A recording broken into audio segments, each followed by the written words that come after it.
The campaign secretariat for Raila Odinga's Africa Union Commission chairmanship bid has lauded his performance in a public debate on Friday.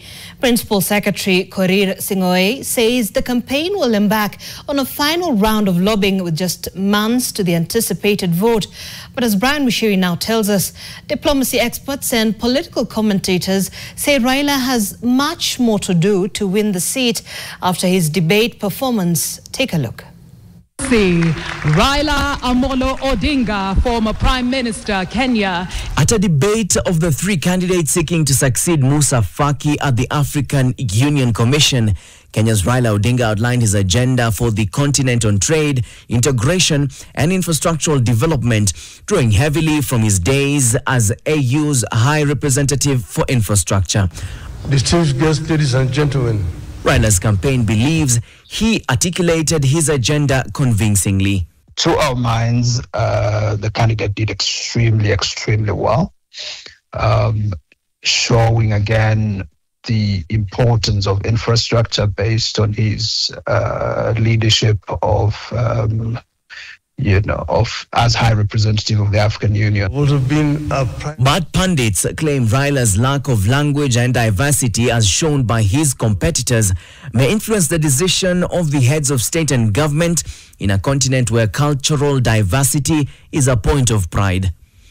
He tried to give a good account of himself, but granted, of course, the Djibouti candidate came out very strong, came out very persuasive.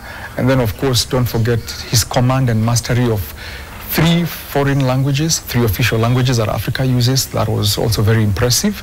Odinga's bid has been boosted by the withdrawal and subsequent support of Somali candidate Fawzia Yusuf Adam, the country's former foreign minister. Yudhua believes that while this may seem positive on face value, it could be a problem for Odinga on the basis of language and culture.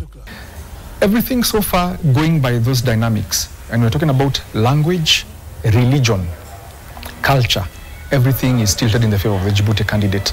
So what Raila's campaign team needs to do is to try and reach out, not safely assume that we have all the Anglophone countries in our bag, but continue just a lot of shuttle diplomacy, more aggressive diplomacy, into trying to see in the Arabic-speaking world, who can we sway? Whose vote could we sway? We're talking about Morocco, Algeria, some of those countries in the Arab world. According to the Africa Union, 2/3 of member states are either Anglophone with 24 countries or Francophone with 28.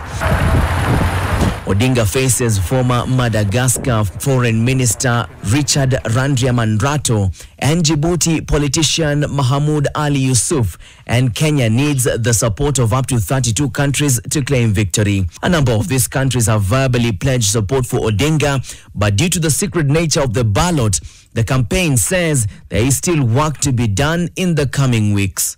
That we will see the candidate ratchet up those engagements, particularly around Central Africa, where he's not been to, and a few other countries. But I think what is really critical is that the candidate will also be engaged in a listening exercise where he wants to get perspectives from different groups, particularly the private sector. Yudhua asserts that the outcome of the February poll will have a huge impact on the Kenyan political landscape.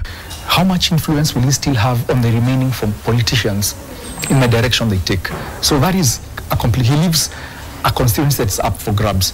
If he loses the AUC seat and he comes back, will he retire from politics, or will his constituency not allow him to retire from politics?